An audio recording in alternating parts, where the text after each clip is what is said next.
Hi friends, today நம்ம இட்லி பொடி எப்படி அரைக்கலாம்னு பார்க்கலாம் வாங்க.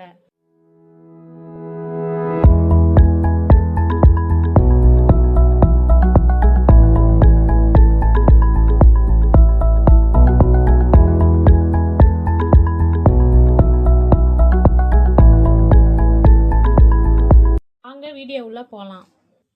இப்போ இட்லி பொடி அரைக்க தேவையான பொருட்கள் வாங்க பார்க்கலாம். நான் இந்த டம்ளரில் ஒரு டம்ளர் கடலப்பருப்பு, ஒரு டம்ளர் உளுத்தம்பருப்பு அளவு எடுத்து வச்சுருக்கேன். ஒரு 25 காஞ்ச மிளகாய் எடுத்து வச்சுருக்கேன். எள்ளு எடுத்து வச்சுருக்கேன் தேவையான அளவு. பெருங்காயத்தூள், உப்பு தேவையான அளவு. வாங்க எப்படி செய்யலாம் பார்க்கலாம். இப்போ ஸ்டவ் ஆன் பண்ணிக்கலாம். ஸ்டவ் ஆன் பண்ணிட்ட பிறகு கடாய் சூடாகிடுச்சு. நம்ம இப்போ இந்த காஞ்ச மிளகாய் போட்டு நல்லா கொஞ்சம் வறுத்துக்கலாம். எண்ணெய் ஊற்றாமல் நம்ம ட்ரை ரோஸ்ட் பண்ணிக்கலாம்.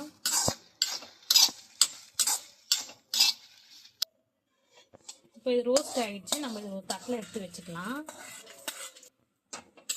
இப்போ இந்த பருப்பை இதில் ஆட் பண்ணி நல்லா ரோஸ்ட் பண்ணிக்கலாம். சிம்மில் வச்சு ரோஸ்ட் பண்ணிக்கலாம்.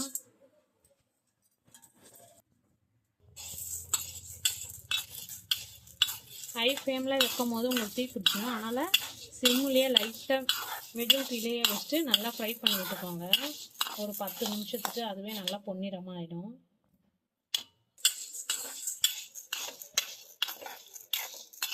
இப்போ நம்மளுக்கு பருப்பு நல்லா ரோஸ்ட் ஆகிடுச்சு. இப்போ இதை எடுத்து ஒரு தட்டில் போட்டுக்கலாம்.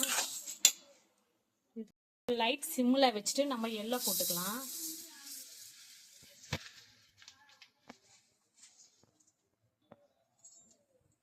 எள்ளு வெடிக்கும். அதனால் நீங்கள் ஸ்லோவாகவே வச்சு நல்லா ஃப்ரை பண்ணிக்கோங்க ஒரு 5 நிமிஷத்துக்கு. இப்போ எள்ளு நமக்கு நல்லா பொரிஞ்சிச்சு. நம்ம போய் ஆஃப் பண்ணிக்கலாம் ஸ்டவ்வை. இதை எடுத்து தட்டில் கொட்டிட்டு ஆற வச்சு எடுத்துட்டு பார்க்கலாம் அரைக்கிறது. A few moments later. இப்போ ஆற வச்ச இந்த பருப்பு பொடி நம்ம மிக்சியில் அரைச்சிட்டு பார்க்கலாம்.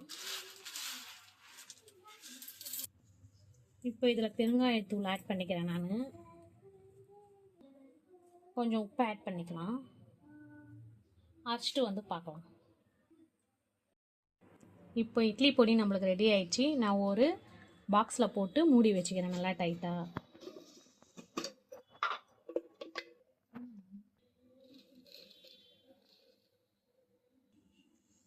ரொம்ப நைஸாக அரைக்காமல் லைட்டாக குறைன்னு அரைச்சி வைங்க. அப்போ தான் இட்லி பொடி நல்லாயிருக்கும். இப்போ நம்மளுக்கு இட்லி பொடி ரெடி ஆயிடுச்சு. இதை நல்லா ஸ்டோர் பண்ணி வச்சுக்கலாம். நீங்கள் இந்த இட்லி பொடி நீங்கள் கிட்ஸுக்கு தோசைக்கு கொடுக்கலாம். பொடி இட்லி செஞ்சு தரேன், சூப்பராக இருக்கும். 1 மாதம் வரைக்கும் கெடாமல் இருக்கும்.